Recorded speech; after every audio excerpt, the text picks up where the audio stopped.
This video was made possible by Skillshare. Learn what you want to learn with Skillshare for free for 2 months at the link in the description. So this is the flag of Chad and this is the flag of Romania. Confusing, right? Well, you know what's really confusing? The 17th century in Europe.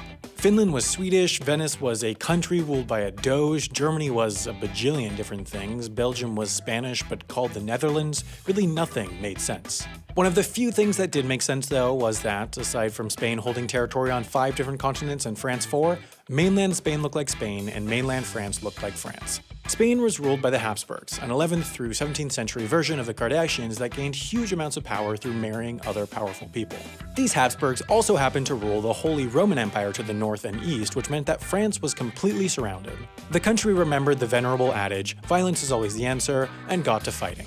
The Habsburgs and French were already fighting in the 30 Years' War, but as they teach you in war school, if you're already fighting one war, might as well start another one on a completely different front. So blah blah blah, 24 years of fighting, a couple 100,000 casualties, and surprise surprise, there was really no clear winner, but Spain and France agreed to sign a treaty to end the conflict.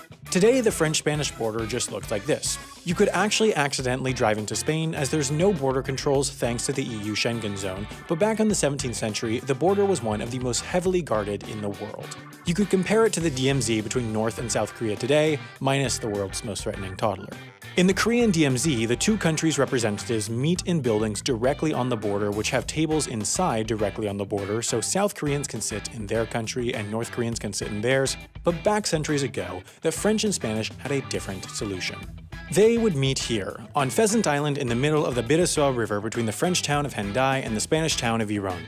Throughout history, this island had been used a few times as a diplomatic meeting point. In that time, diplomacy normally meant sending your royal son or daughter to another country to be married to their royals, but in this case they had advanced to forcibly marrying their kids and signing a treaty. In the treaty signed on Pheasant Island, the Treaty of the Pyrenees, the island was established as a condominium, not where your grandma lives, a territory administered by multiple countries. There are a few modern-day examples of this kind of territory. Antarctica, for example, is one, as every country that signed the Antarctica Treaty is responsible for the administration of the continent. The Moselle River, which forms part of the border between Luxembourg and Germany, is also a condominium, and so there are a number of bridges and islands which are part of both countries. There's a tiny island in the river quite fittingly near the town of Schengen that's mostly French but also both German and Luxembourgish. What makes Pheasant Island different than every other condominium in the world, though, is that it's not part of both countries at the same time.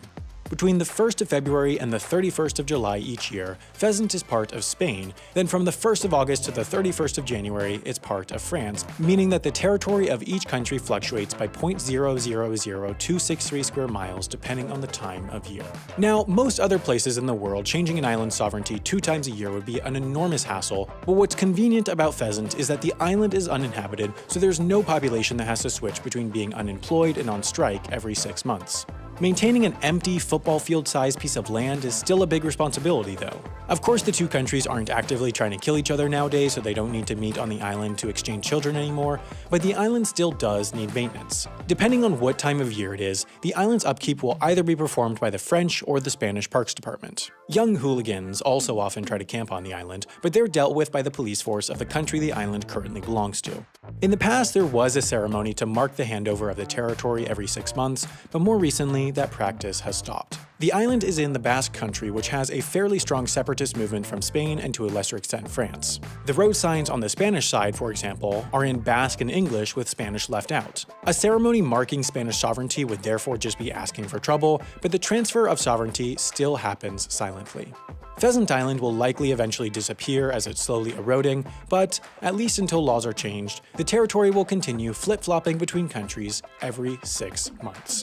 What will never disappear, though, are the Skillshare classes you download offline on their iOS or Android apps. You could be on a train in Tasmania, in a yurt in Uruguay, or on a spaceplane in space, and you could still learn what you want to learn using the Skillshare app.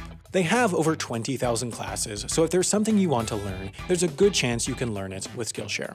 One course I recommend is their super popular logo design course. If you have any interest in graphic design, this is a great place to start, and you can take this or any of their 20,000 classes for free for 2 months by signing up today at skl.sh/HAI14.